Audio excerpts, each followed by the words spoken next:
¿Quién podía imaginar el horror que se escondía en aquel frío y húmedo sótano? Lo que los policías encontraron era peor que una película de terror. En una jaula, 2 niños golpeados, llenos de heridas, con partes de sus cuerpos devoradas. Al lado, casi tímida, escondida, una niña sollozaba. Cuando habló, dijo que era Anika, la hija adoptiva de Clara, y que, al igual que sus hermanos, había sufrido unas terribles torturas. Pero todo era mentira. Ella era una psicópata, y todo cuanto allí había acontecido había sido tejido por su macabro cerebro.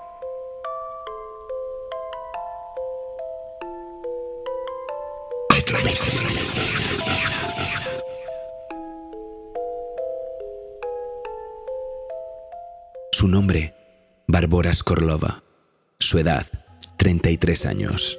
Su pasado, desconocido. Esta es la historia real que inspiró la película La huérfana. Una vez más, la realidad es más terrorífica que la ficción.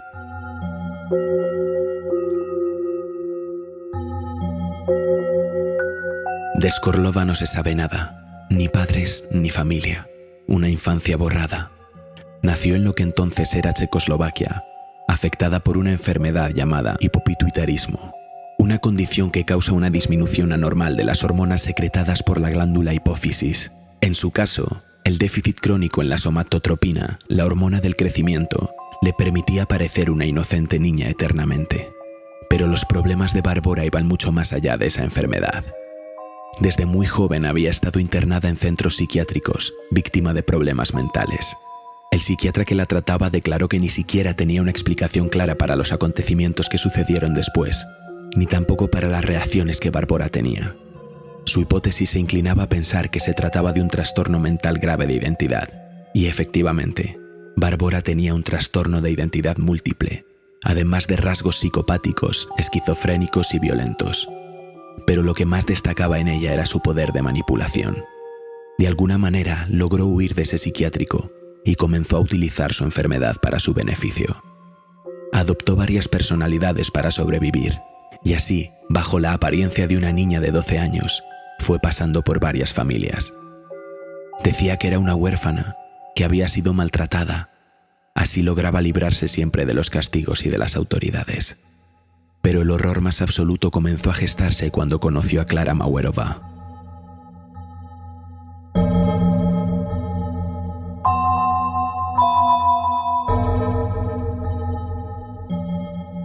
Clara había nacido en Kurim, un pueblecito de la República Checa, en 1975. Su infancia no había sido para nada fácil. Tanto ella como su hermana, Katerina, padecían trastornos esquizofrénicos que se mezclaban con la mística religiosa. Creían ser enviadas de Dios, las elegidas para realizar grandes misiones que iban a cambiar el mundo. Creían ser una suerte de Juanas de Arco. Clara fue una niña inadaptada, en parte a causa de estas visiones. Pero cuando creció, logró asistir a la universidad, donde conoció el amor. Tras dar a luz a sus 2 hijos, Ondrej y Jakub, sus problemas mentales comenzaron a lastrar su matrimonio y su marido la abandonó, sumiéndola en una soledad y en una depresión terribles. Su hermana Katerina entonces se traslada a vivir con ella. Entre las dos, todo parecía mejorar. Parecía que podían salir adelante. Todo cambió cuando llegó la huérfana.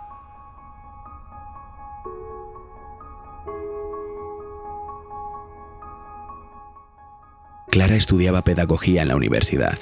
Allí conoció a Barbora durante sus prácticas. La aparente niña adoptó una personalidad triste. Dijo haber sido maltratada en un centro de menores del que había oído. Solo buscaba amor, una familia. Clara, enternecida, se hizo muy amiga de ella y la invitó a vivir a su casa. No sabía que esa decisión que acababa de tomar suponía el principio del fin. Al principio, todo fue maravilloso. 3 hijos, diversión, excursiones, felicidad. Todo iba tan bien que Clara y Katerina decidieron adoptar de manera extraoficial a la niña. No tenían ni idea de cómo Barbora iba adentrándose en sus vidas como una extraña enfermedad, poseyéndolas.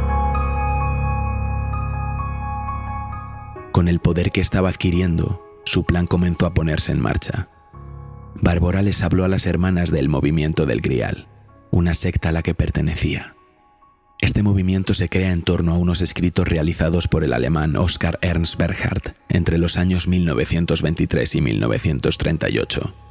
A través de un camino que indica la obra En la luz de la verdad, los fieles llegarán al cielo con sus actos buenos durante su estancia en la tierra. Bárbara comenzó su lavado de cerebro y poco a poco fue ganando la confianza de las dos hermanas, que respetaban su voluntad, hablando de lo que estaba bien y lo que estaba mal. La comunidad del Grial defendía que sus miembros debían estar libres de todo tabú, y ello implicaba la realización de una serie de actos que, por supuesto, no estaban bien vistos socialmente. El sexo incestuoso, el abuso, el homicidio o el canibalismo eran elementos de los que debían liberarse y perder todo miedo de cometerlos, pues los pertenecientes a aquella comunidad debían sentirse libres. Las palabras de Bárbara, sumadas a las órdenes que el misterioso líder de la secta, el llamado El Doctor, que solo se comunicaba por mensajes de texto y del que nada en absoluto se sabe, iban calando lentamente en el subconsciente de las hermanas, sobre todo en el de Clara. Ambas estaban convencidas de que por fin su misión había llegado. Esa niña era una bendición, un milagro. La pesadilla comenzaba a tomar forma.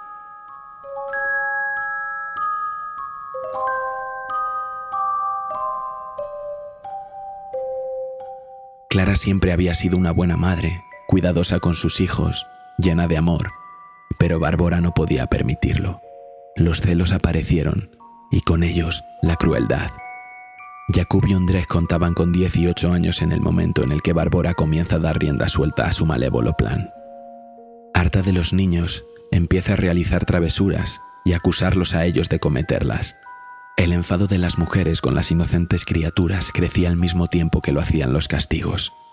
Clara, cansada de la situación, pidió ayuda a Bárbara. Quería saber qué hacer para poder corregir a sus hijos. Ya no había vuelta atrás. Ya estaba hecho. Ahora ella era la dueña de la situación, la jefa de la casa.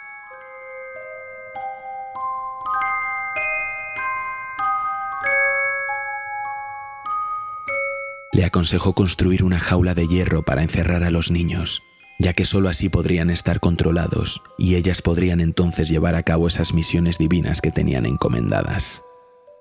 Fue el herrero del pueblo quien la construyó, y una vez encerrados los niños, las torturas sin fin comienzan.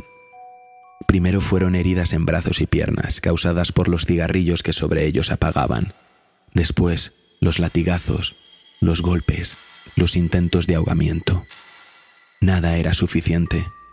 Tampoco lo fueron las descargas eléctricas que les provocaban a través de los barrotes. Los niños permanecían siempre desnudos, durmiendo encima de sus propias heces, desnutridos. Si lloraban, recibían palizas. Era espantoso, pero todo fue a peor.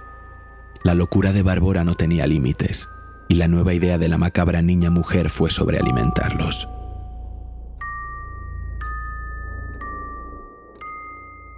Sus horribles intenciones se desvelaron una vez los niños comenzaron a engordar. Las tres mujeres acudieron a la jaula como tres arpías, y muy amablemente, Clara le pidió a Ondrej que sacara una de sus piernas a través de los barrotes. El niño, temeroso, obedeció. No podía imaginar lo que estaba a punto de suceder. Su tía y la niña le sujetaron la pierna mientras su madre sacaba un afilado cuchillo. Pronto comenzó a filetear partes de la pierna de su hijo, y entre las tres devoraron la carne cruda ante la mirada de horror y los lloros de los niños. Unos lloros que solo les causaban risa a aquellas horribles mujeres.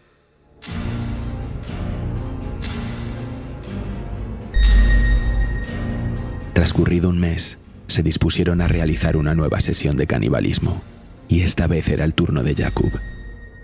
Arrancaron partes de su brazo que devoraron en ese mismo instante.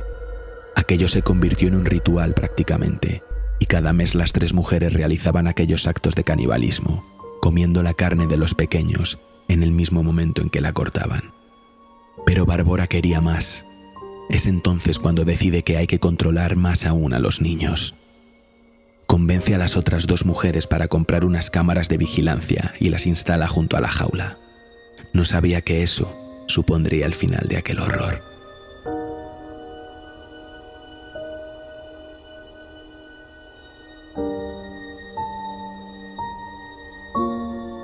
El 10 de mayo de 2007 se destapó todo. Los nuevos vecinos habían tenido un bebé y decidieron adquirir un sistema de vigilancia igual al que las mujeres habían instalado en el sótano. Cuando lo encendieron, casi se desmayaron. Una interferencia mostró la casa de las Mawerova en lugar de la habitación del bebé. Horrorizados, vieron la jaula y a aquellos pobres niños, casi muertos. Inmediatamente lo denunciaron a la policía, y cuando los agentes llegaron allí, descubrieron el horror. Detuvieron a la madre y a la tía y descendieron hasta el sótano. Tras reventar la cerradura a golpes y abrir la puerta, el hedor a heces, orina y sangre seca casi los hizo vomitar. Las paredes estaban cubiertas de sangre y el suelo pegajoso. Los niños estaban dentro de la jaula, en estado de shock. Tenían heridas, muchas necrosadas, golpes, mordiscos. Y en un rincón, ella.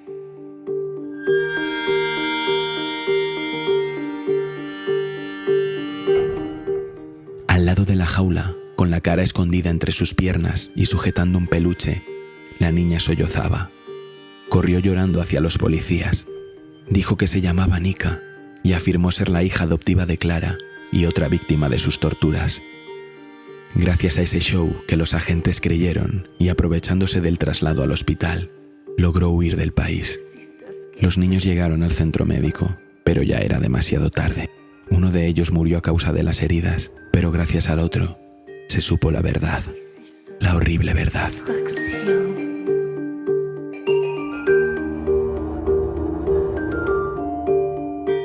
Bárbara ya estaba lejos. Varios miembros de esa secta, el movimiento Grial, la ayudaron a escapar a Noruega, donde adoptó otra personalidad. Ahora era Adam, un adolescente obeso y rapado de 14 años que había huido de su casa para no declarar en un juicio. De nuevo, consiguió conmover a otra familia que la acogió. La cuidaron, mimaron y escolarizaron en una prestigiosa escuela. Pero allí no encajó. Su comportamiento era raro y su carácter introvertido. Era muy inteligente y se negaba a practicar deportes de grupo.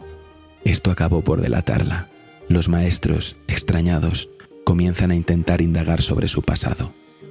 Precavida, Bárbara volvió a huir, pero era tarde. La orden de arresto internacional estaba ya en marcha, y su fotografía en todas partes.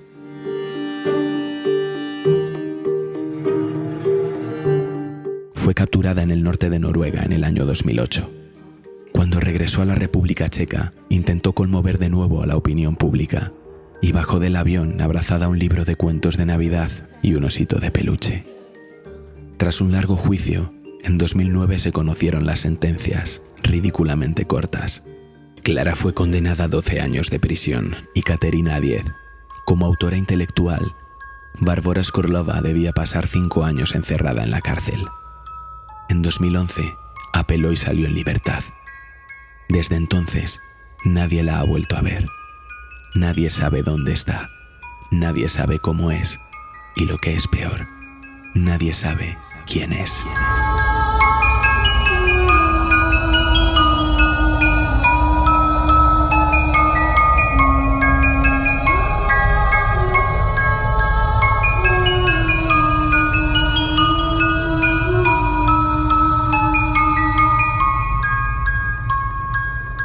Y tercer programa de esta temporada que ha empezado de una manera un tanto escabrosa, con 3 casos terribles que además pienso que tienen varios temas en común. En este caso de la huérfana, o el caso Kurin, como también es conocido, pues es un caso que tenía muchas ganas de tratar Pedro Riutol. Buenas tardes, días, noches, Pedro. Buenas tardes, días, noches, Javi.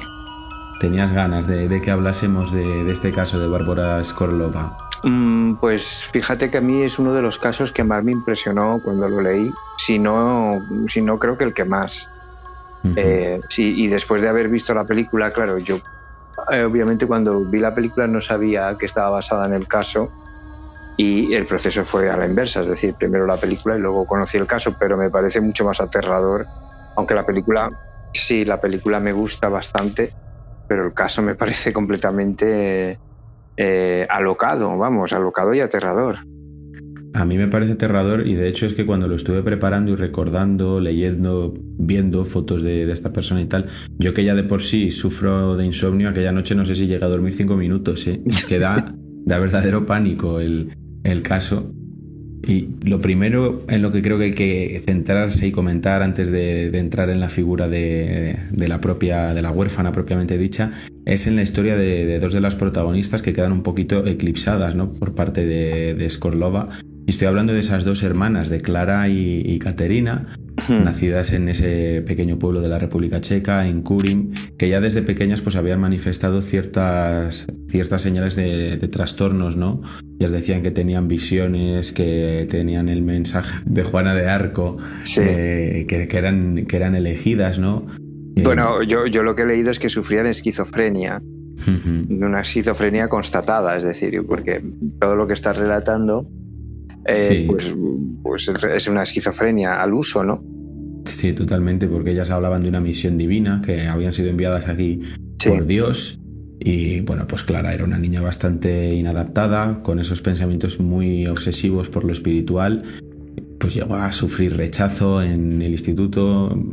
Claro, esto le impidió llevar una vida aparentemente normal de inicio, ¿no? Pero a pesar de todo esto, fue la primera de las dos hermanas en dejar la casa de los padres, estudió pedagogía en la universidad y en aquella época pues conoce a un hombre que era mayor que ella, se casa y tiene esos dos hijos que serán, por desgracia, también protagonistas de esta historia, Jakub y Ondrej.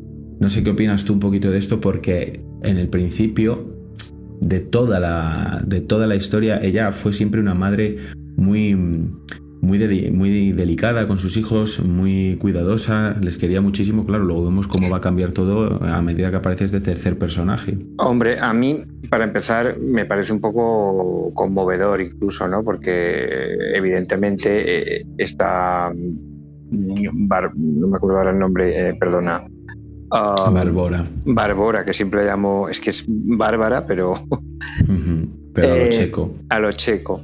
Bárbara, para mí, no sé si existe una imagen representativa del mal, y supongo que ella debe tener algún tipo de justificación en su pasado, ¿no?, para comportarse como se comportó, pero desde luego si existe una manifestación del mal humana, me parece que en el caso de Bárbara es, vamos, la definición, ¿no?, exacta. Además no se conoce mucho del pasado anterior a cuando esta historia empieza un poquito, ¿no?, a circular, que es cuando ella ya sale de ese primer internado, y se desconoce bastante su pasado con los padres y tal, que obviamente pues tuvo que ser pues no sé, digamos un nido, ¿no?, donde se gestó todo esto. Pero bueno, el caso de la madre, que es el que ibas tú, pues me parece un poco hasta... por lo que digo, conmovedor, ¿no?, porque era una persona que padecía una enfermedad, pero que aún así, pues bueno, no había cometido actos, digamos, delincuentes, de violencia, y justo cuando se cruza en el camino con esta persona, pues ocurre lo que ocurre, ¿no? Entonces... Claro, porque además ella estaba en un periodo malo, digamos. Él había abandonado ese marido, había desarrollado una depresión que, sumado a esos ataques que ya tenía de antes, esa esquizofrenia, pues agravaba mucho la situación. Entonces la invita a su hermana Katerina a mudarse a casa con ellos para poder tener un apoyo a la hora de cuidar a los hijos y tal. Ella en ese momento también estaba estudiando, y allí en la universidad es cuando conoce a Bárbara Skorlova, que en ese momento cuenta la historia de ser una niña de 13 años que había escapado de un centro de menores debido a los malos tratos que allí recibía y que no tenía a dónde ir. Claro. Durante días conversan, desarrollan esa amistad, y Clara, muy conmovida con esa historia de Bárbara, pues no duda un segundo en llevársela a vivir a casa. Yo creo que eso nos dice también un poco cómo era la personalidad de esta madre, vulnerable, cariñosa en un principio, tanto que decide hacerse cargo de esa niña a la que no conoce de nada. Y pienso que esto Bárbara ya lo pudo ver, que la escogió muy concienzudamente, jugando con esa psicología de la madre, ¿no?, que no estaba elegida al azar. Sí, dicen eso, que esa teoría de que dicen de que la víctima busca siempre al verdugo, pues un poco aquí vuelve a cumplirse, ¿no? O que la víctima busca siempre a su verdugo.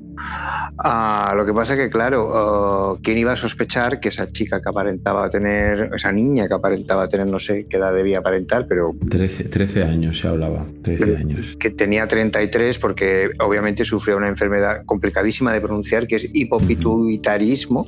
Sí, no sé. Yo grabando la presentación lo he tenido que repetir 30 veces. Bueno, no me sale. Yo lo he dicho de un tirón porque si no, no lo digo. Que precisamente pues, una de las condiciones que tiene este tipo de enfermedad que afecta a la glándula pineal, creo que es, o no sé exactamente, no quiero decir una barbaridad. Bueno, presenta una disminución anormal de las hormonas segregadas por la glándula hipófisis. Hipófisis, pues fíjate. Y tenía un déficit crónico de la hormona del crecimiento y por eso tenía esa apariencia de niña pequeña, pero tenía pues 32, 33 años en ese momento. Claro. Pues eso, se cruzan el destino de la tía, creo que era, de los niños, ¿no? Y de la hermana de Catherine.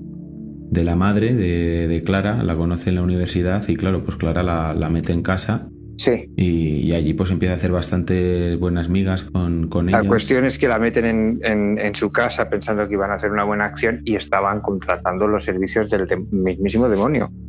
Porque, francamente, ahí empezó todo, ¿no? Esa especie de...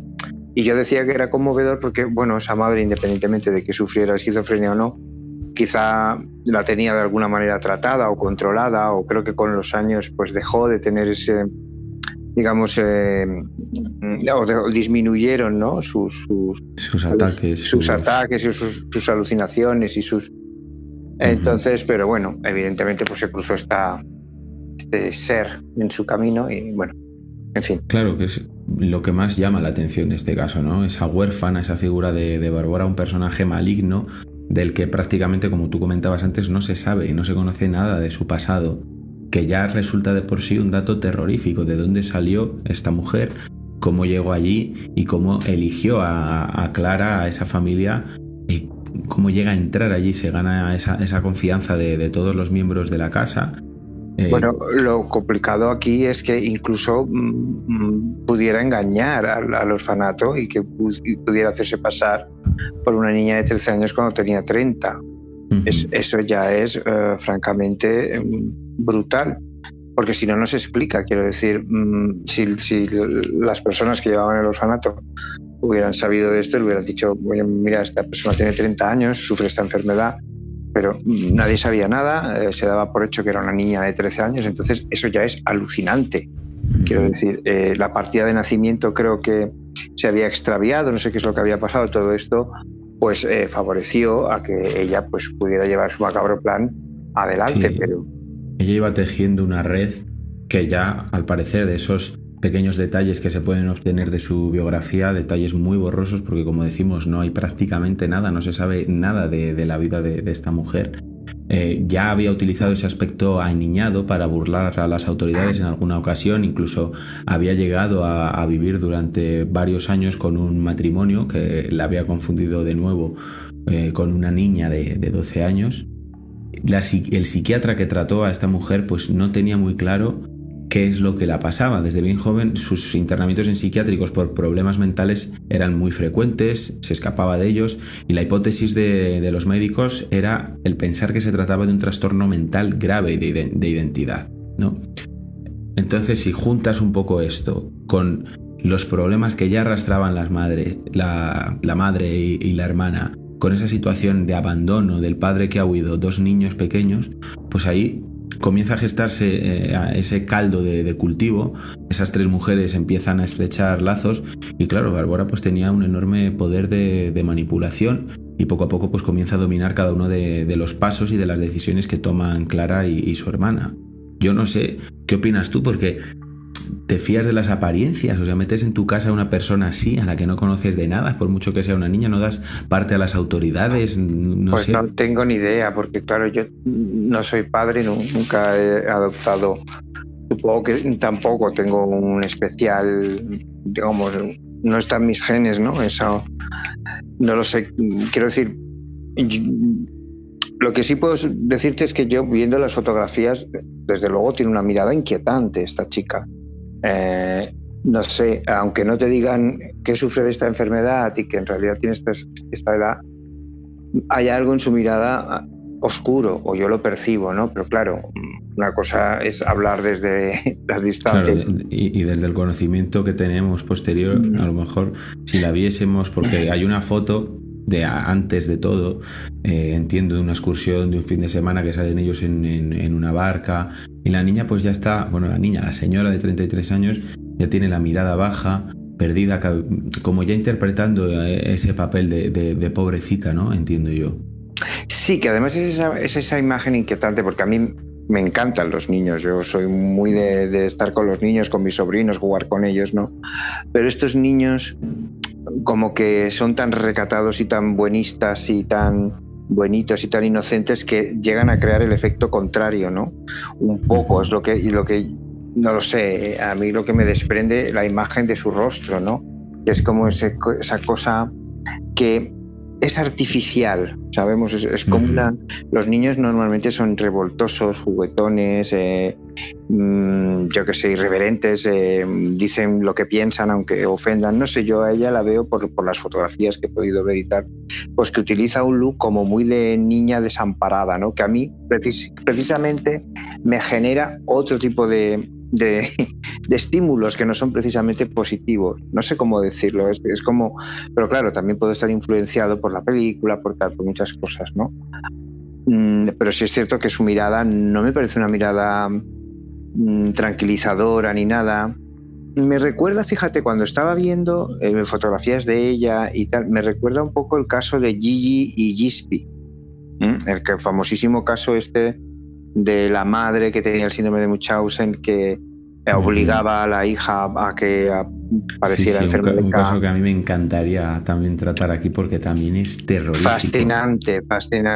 Además ya el nombre de ellas, Gigi, Gispi y bueno, todo el mundo que les rodea. Claro, para el oyente que no conociera ese caso, bueno, pueden indagar él, ¿no? Pero quiero decir, era un mundo tan pastel, el de estas dos, que francamente, madre e hija, la madre con el síndrome de Munchausen, haciendo creer a médicos y vecinos y tal que su hija estaba enferma y tal, que quiero decir, creaban el efecto a mí personalmente opuesto, ¿no? Era como todo como muy y las cosas que hacían, ¿no? Como muy de melodrama, ¿no? Entonces un poco es lo que me ocurre con esta chica, pero claro, quiero decir, habría que ver si... Y además yo no sé si ellas en algún momento sospecharon de la edad que podía tener Bárbara, porque yo imagino que una cosa es la apariencia física, pero también hay que mantener una actuación constante para que parezca que tienes 13 años, porque además si hablamos de ese lavado de cerebro que ella hizo, porque aquí ya vamos a abrir otro melón muy grande dentro de lo que es este caso, que sería esa secta, ese movimiento del Grial, ¿no? Una secta a la que pertenecía la huérfana, la niña Bárbara Skorlova, y ese lavado de cerebro que les hace a las dos hermanas, que acaban por respetar esa voluntad y las convence poco a poco de qué conductas son correctas, cuáles no, y les habla pues de esa comunidad del Grial, una comunidad que defendía que sus miembros debían estar libres de todo tabú. Esos tabúes de los que hablo son el incesto, el abuso, el homicidio o el canibalismo, unos elementos que según esa doctrina... Brutal, Sí, según esa doctrina tenían que liberarse de ese tipo de remordimientos y perder cualquier miedo a cometerlos, porque pertenecer a esa comunidad significaba sentirse libre y sin conductas que te puedan hacer provocar una represión social. Y aquí también entra en juego un personaje misterioso, que es ese denominado el Doctor, líder de la secta, del que prácticamente nada, por no decir nada, se sabe, y que solo se comunicaba por SMS con los miembros de la propia secta y con esta familia, claro, instigando a sus seguidores a realizar esas prácticas. No sé si tenías tú constancia de estos datos. Sí, tenía constancia de estos datos, pero aquí yo veo dos cosas. Una es que ella entra en esa familia, y a esa familia, por X carencias, quedan completamente pregnados, alucinados, extasiados ante la presencia de Bárbara, ¿no? Y quedan, y a partir de ese momento se establece como una especie de códigos de valor, y entonces ella ocupa la punta de la pirámide. De repente se convierte en la líder, ¿no?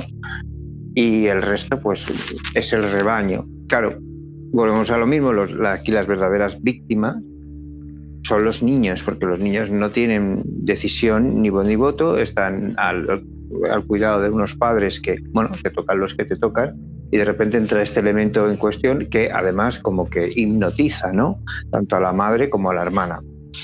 ¿Qué pasa? Yo sabía lo de la secta del Grial, esta secta del Grial, que me parece extrañísimo. Yo creo que te he comentado antes de empezar la grabación que había intentado buscar información sobre esta secta y yo personalmente pues no la he encontrado directamente con el nombre que cita en bastantes afiches, ¿no? O apuntes. Sí, en bastantes medios. Y yo he encontrado muy poca información referente a esta secta. Una página web en la que se habla de la fundación y los datos sí que es cierto que coinciden con aquellos que aparecen en los resúmenes del caso y tal, pero es muy, muy extraño también lo de esta secta y lo de ese líder y cómo, pues no sé si se investigaría después, pero no se encuentra nada. No se encuentra nada, y claro, yo a medida que iba leyendo pues el caso, que ya lo conocía y tal, yo decía, bueno, yo creo que el doctor podía ser ella misma, o podía ser, porque claro, aquí no hay que olvidar que no conocemos el pasado, o sea, apenas hay nada del pasado anterior a lo que se conoce a partir de lo que es el orfanato donde fue ella, donde estuvo acogida, ¿no? Claro, faltando todo este backstage para entendernos, pues pueden ser muchas cosas. Pensemos que 30 años dan para mucho, 33, es decir, puede haber vivido muchas situaciones esta chica de abuso, lo que sea. Pues posiblemente debía existir esa secta, y posiblemente, si es que es así, porque yo leyendo el caso decía a ver si era ella misma la que, pero evidentemente... Yo también lo llegué a pensar, porque además había medios en los que era muy ambigua la información. Yo me imaginaba, digo, pues sería ella misma una de esas personalidades múltiples que adoptaba esa forma del doctor, no lo sé. Pues posiblemente, no lo sé yo tampoco, pero da la sensación cuando estás leyendo el caso.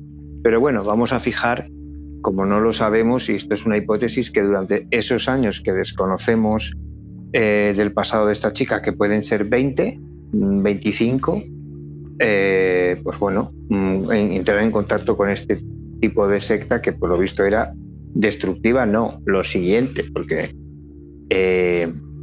bueno, la cuestión que la bomba ya está montada, a punto de explotar, aquellas dos, hermana y madre, completamente subyugadas, o sea, esclavas de los deseos y decisiones de esta psicópata, porque no tiene otro nombre, psicópata descabellada y descarnada, es decir, desalmada total. Y aquí empieza lo verdaderamente grotesco, yo creo, ¿no? Sí, porque además esto se junta con que Bárbara empieza a tener celos de los niños y no duda en en camuflarlo, pero de una manera muy, yo no sé si sutil o burda, porque yo creo que aquellas dos ya estaban en un estado en el que todo daba igual y lo que dijese aquella va a misa, nunca mejor dicho, ya se sentía dueña de la situación, y entonces comienza a culpar a los niños de diversas trastadas que era ella misma la que las provocaba, ¿no? La madre, Clara, le pide consejo sobre qué hacer y ella, pues, como he dicho, dueña de la situación, le aconseja construir una jaula de hierro donde encerrar a los pequeños, porque era la única manera, según su opinión, de tenerlos controlados para poder llevar a cabo las misiones divinas que tenían encomendadas. Ante esta sugerencia, Clara y Caterina se ponen manos a la obra y contactan con el herrero del pueblo, que yo no sé qué le dirían a este hombre para qué necesitaban ese pedazo de jaula, acorde a las medidas que solicitaron, y también pues Bárbara decide colocar unas cámaras por todo el sótano para tener constantemente vigilados a los niños. Ahí empiezan una serie de torturas espantosas, les provocaban heridas en brazos y piernas con quemaduras que les hacían apagar con ello sobre su piel cigarrillos encendidos, golpes, latigazos, intentos de ahogamiento, pero no era suficiente, ¿no? Para ellas nada era suficiente. Llegaron a provocarles descargas eléctricas a través de los barrotes de aquella jaula, pero en un momento pues se le ocurre un poquito la historia de Hansel y Gretel, ¿no? Llevada al extremo más horrible, sobrealimentar a esos niños para que ganasen peso. Esto es que es terrible, porque lo he contado en la narración y se me ponían los pelos de punta, porque aquí da comienzo una serie de rituales en los que hablando en plata, fileteaban trozos de la carne de los pequeños y se comían esa carne cruda delante de ellos, carne de piernas, de brazos, A mí esto me parece lo más, digamos, impresionante, ¿no? Yo también cuando lo leí me dejó, aterrado, porque, y que por eso decía que supera con creces la maldad de la verdadera Barbora a la de la película. Hay que decir que todas estas órdenes estaban orquestadas por ella, que además yo creo que era como una especie de... Se dice que podía estar, se cree que podría estar enamorada de la madre de los niños, que estaba bastante enamorada, y motivada por los celos ante los niños, pues orquestó todo este tipo de rituales y torturas, ¿no? Claro, por eso enlazábamos un poco antes con que si ella podía ser el propio doctor, porque esos rituales sexuales en las que llegaban aquellas 3 personas a tener relaciones íntimas entre ambas, pues podían venir de ese deseo propio del enamoramiento enfermizo que sentía hacia la madre. Pues posiblemente, pero lo que está claro es que ella sentía una verdadera animadversión por todo lo que representara la familia, que es lo que ella nunca había tenido. Ella... como objetivo, no sé si consciente o inconsciente, tenía destruir a la familia. O sea, su verdadero enemigo era la familia, los niños, lo que ella nunca había podido ser y estaba condenada a ser de por vida por culpa de la enfermedad que padecía. No sé si me explico. Entonces es como todo tan rocambolesco, es como una escalada hacia el infierno. Va subiendo peldaños el caso hasta llegar a un límite que nadie podría imaginar. Porque además ella basaba toda su eficacia o su éxito, entre comillas, en representar ser un niño, una niña indefensa, o un niño, porque ya veremos más adelante que a ella la daba igual adoptar un rol que otro, si las circunstancias sí lo exigía. Con tal de poder salirse con sus objetivos. Es que además estos actos de canibalismo no fueron cosa de una vez, es que los repetían cada mes, comiendo la carne de los pequeños en el mismo acto en el que la cortaban. O sea, ¿qué nivel? Porque por mucho poder de persuasión que tengas, convencer a una madre, a una tía de comerse. Claro, pero no es lo mismo hijos. Convencer a una persona con una mente amueblada que convencer a una persona con una mente amueblada, pero que algún mueble pues está trastocado, ¿no? Que es lo que en realidad es la esquizofrenia. La esquizofrenia, si está tratada, hoy en día pueden hacer una vida completamente normal, o en un 95% normal, pero claro, hay que entender que a lo mejor pues si se medicaban, que no lo creo, dejaron de medicarse, y aquello se convirtió en lo que hablábamos, en un campo de cultivo para una mente psicópata como era la de Barbora, ¿no? Que claro, es que se juntan estos dos factores. Yo creo que si hubiera caído en manos de una familia que mentalmente, digamos, no tenía ningún, pequeño problema, no sé cómo llamarlo, no me gusta llamarlo enfermedad, sino pues entonces otro gallo cantaría, ¿no? Que además, yo no sé si esos niños no estarían escolarizados o no les echaba nadie en falta, o si el padre no quería saber de ellos, porque es un caso que tiene muchas lagunas, pero que estén ahí presos en una jaula y que nadie... También volveríamos un poquito otra vez al folclore y al dires y diretes populares. Tú lo has dicho, tenían un padre, debían ir a clase, un poco extraño, ¿no? A lo mejor ahí hay unas lagunas de información que nosotros no podemos acceder, y a lo mejor la leyenda ha hecho que la cosa se engrosara más, ¿no? No lo sé, quiero decir, Claro, porque lo que es cierto es que pues gracias a esas cámaras de seguridad sí que hay imágenes de los niños y de las jaulas que son terroríficas, y el caso tiene una resolución pues a la altura del mismo, ¿no? Una resolución, no sé cómo definirla, casual, digamos, porque unos vecinos que se han mudado allí deciden instalar un sistema de vigilancia en la habitación de su bebé. Ellos vivían en la casa de al lado y pues casualidades de la vida, una interferencia capta la señal del sótano de las hermanas y claro, pues lo que ven allí es dantesco, esa jaula, esos niños. Yo no puedo ni imaginarme el terror En ese momento, de hecho, contaba un medio que en un principio pensaron que era una broma de mal gusto, que no daban crédito, y cuando vieron que aquello no, tardaron varios días en grabarlo y avisar a la policía porque, claro, no podían dar crédito a que eso fuese real, que estuviese sucediendo eso en la casa de al lado. Y lo que allí se encuentra en la policía pues es terrible, ¿no? Esos niños golpeados, devorados, encerrados, y al lado de la jaula pues una niña sujetando un peluche entre sus manos, y al ver a los policías ella sigue con el show, ¿no? Corre desesperadamente a los brazos de uno con el rostro compungido y se identifica como la hija adoptiva de Clara, desorientada por no saber muy bien qué estaba haciendo allí, y intenta engañar a los agentes. Logra escapar de aquella escena e incluso huye del país. O sea, mientras los niños son trasladados al hospital, uno de ellos llega a morir, uno de ellos muere, no supera las heridas. Es que es como escribiría un buen guionista de género, de terror. Es un final que no tienes que hacer absolutamente nada.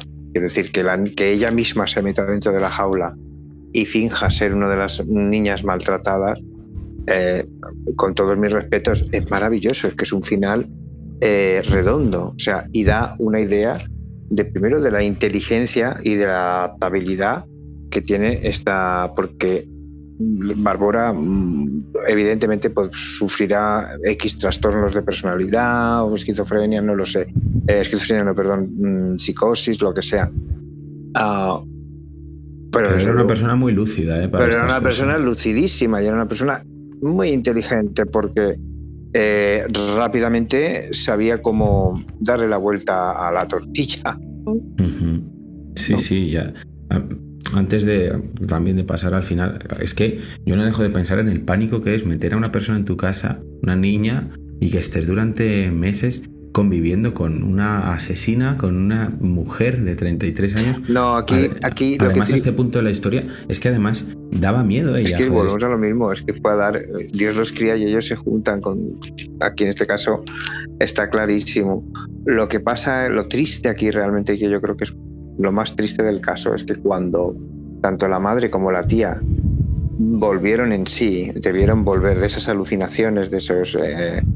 porque seguramente fueron tratadas con algún tipo de medicación, el desasosiego debió ser tal, quiero yo creer, que si realmente son personas que son esquizofrénicas y que por X alucinaciones, por lo que sea, el drama de esta gente es que cuando vuelven en sí, según su comportamiento, lo que hayan hecho, o sea, corren el riesgo de suicidarse.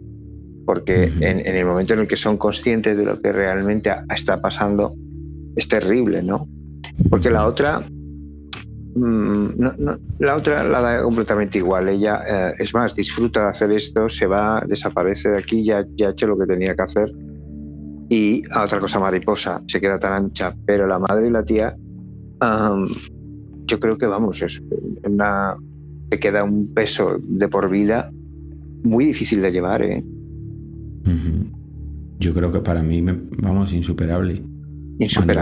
A nivel psicológico me parece un trauma terrible, porque claro, en un punto, como tú bien has dicho, empezarás a ser consciente de todo lo que ha pasado allí cuando dejas de estar bajo esa suerte de hechizo, podríamos decir. Por supuesto, por eso quiero decir que si una persona realmente es esquizofrénica y vive en una alucinación, en un deje mental de estos que no sabe lo que... Quiero decir que y de repente tú lo bajas a tierra y con medicación, con terapia, le haces ver lo que realmente ha ocurrido. Es muy fuerte, quiero decir. No es lo mismo que si una persona sangre fría, pues y totalmente consciente y sin abandonar digamos lo que es la realidad en ningún momento, pues decide hacer eso, pues bueno, porque oye, es un psicópata o es una persona que es realmente malvada, que yo en este caso es que creo que esta chica, que seguramente me estoy dejando influenciar por Hollywood, pero esta chica, yo le veo la cara y digo, es que es la maldad personificada. Sí, sobre todo puede que cuando estaba en el disfraz de huérfana todavía no tanto, pero cuando ves ya después dices, madre mía, además ningún tipo de remordimiento. Pero bueno, el caso es que Clara y Caterina obviamente son arrestadas, llevadas a juicio, y ahí pues empiezan a insistir en que la única responsable de todo aquello cuanto había sucedido era Bárbara, mientras esta pues había conseguido huir y seguía en paradero desconocido. La policía trataba de localizarla para poder detenerla y que prestara su declaración, y tardan casi un año en averiguar dónde se encontraba. Y es que al parecer pues varios miembros de la secta habían ayudado a Bárbara a huir. Viajó hasta Noruega y allí adopta un aspecto masculino, engorda varios kilos y se corta el pelo, se lo rapa. Horrible, está horrible. Sí, las fotos esas son terroríficas, terroríficas. Es que parece como entre un eunuco. Sí, yo no puedo definirlo. Una cosa rarísima. Sí. Claro, ella empieza, ahí había adoptado un nuevo papel, ¿no? También había dicho que había huido porque se había negado a declarar en un juicio de malos tratos y consigue meterse en otra familia. Pero en el instituto empiezan a ver cosas raras, no se negaba a hacer actividades deportivas en grupo, veían comportamientos que no eran propios de su edad, entonces saltan las alarmas. Algunos profesores se interesan por su pasado, contactan con las autoridades de la República Checa para averiguar algunos aspectos más sobre ella y entonces decide huir nuevamente, pero una orden internacional de búsqueda y captura hace que la detengan en el norte de Noruega. Durante esa huida allí se la traslada de nuevo a la República Checa y no sé si intentaba despertar ternura, si intentaba seguir con su plan, porque cuando baja del avión sabiendo que están todos los medios de comunicación esperando para hacer la foto, ella baja abrazadita a un osito de peluche, ¿no? Como intentando sacar esa parte tierna, pero claro, aquí ya no funciona cuando sabes toda la historia que hay detrás. Aún así, la pena a la que se le condena es irrisoria. O sea, la madre y la tía fueron condenadas a 12 y 10 años de prisión respectivamente, y Bárbara fue condenada como autora intelectual a 5 años, pero es puesta en libertad en 2011 y a día de hoy nadie sabe qué ha sido de esta persona, nadie sabe dónde está. Es casi más terrorífico todavía, ¿no?, que pueda estar repitiendo esto en algún otro sitio. Pues sí, es alucinante.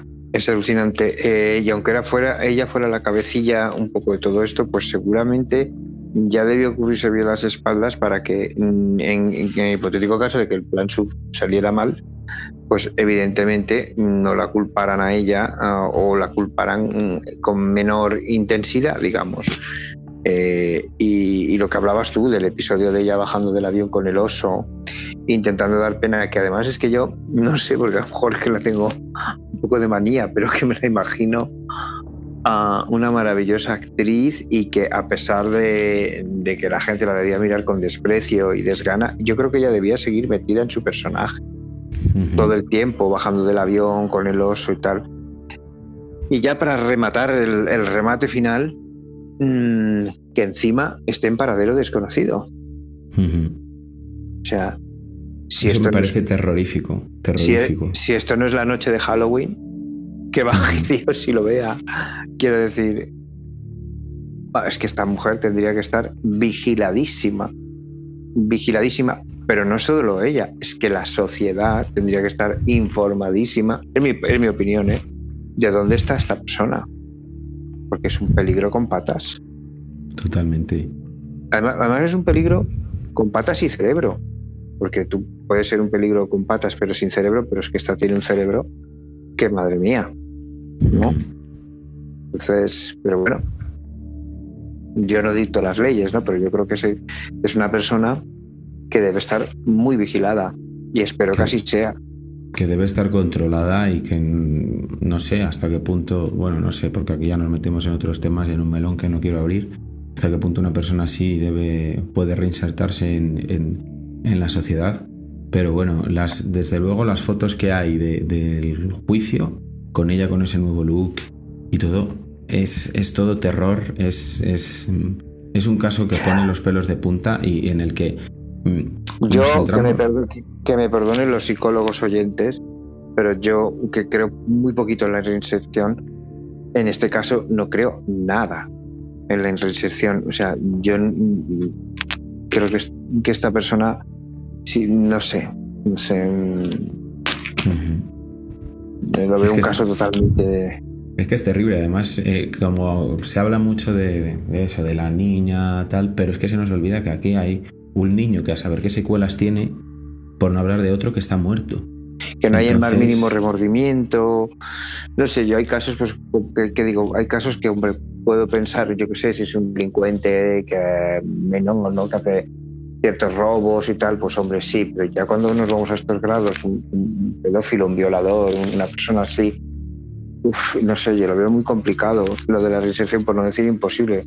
Supongo que los psicólogos tendrán sus teorías y tal, que no dejan de equivocarse también, porque muchas veces se han reinsertado personas que luego han repetido y además con más virulencia, con más crueldad.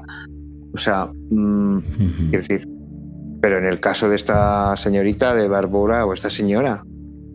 de esta señora ya, porque claro, ya tiene sus 40 y tantos. 40 y pico, o debe rondar los 50 ya, ¿no? Porque este no sé en qué año pues exactamente, pero... Esto todo salió a la luz en el año 2009, o sea que imagínate... Pues por ahí andará, después. Será cincuentona como yo, aunque aparente 20 años o aparente 15. Pero bueno, que vamos, que no la veo yo reinsertada esta chica, ¿eh? No. Pues no sé si quieres añadir algo más, Pedro, sobre este caso. Pues no, que es un caso que ya conoce mucha gente, no creo que hayamos aportado nada nuevo, simplemente unas opiniones, quizá algún detalle que, bueno, parte de la audiencia, de nuestra audiencia o de tu audiencia no conociera. Y bueno, que es un caso fascinante, que a pesar de que se haya hecho una película, a pesar de que lo conozca mucha gente, yo creo que es un caso que no deja indiferente para nada. Y quizá, por desgracia, uno de los más macabros y, no sé, que llama mucho la atención, ¿no? Por cómo termina, ¿no? Todo este entresijo. Pues a ver si para la semana que viene dejamos un poquito el canibalismo aparte, porque... Sí, canibalismo vamos a dejarlo porque si no, no habrá quien se coma una hamburguesa, como sigamos así. Bueno, tú eres vegano. Sí, pero bueno, no pasa nada, oye. Pues con esto nos despedimos hasta la semana que viene, Pedro. Muchísimas gracias por estar aquí. Gracias a ti, Javi. Y muchísimas gracias a nuestros oyentes por acompañarnos una semana más. Nos vemos. Muchísimas gracias a nuestros oyentes por aguantarnos, sobre todo a mí, aguantarme. Y nada, que volvemos la próxima semana. Eso es, nos vemos el próximo jueves en un nuevo episodio de A través de la niebla.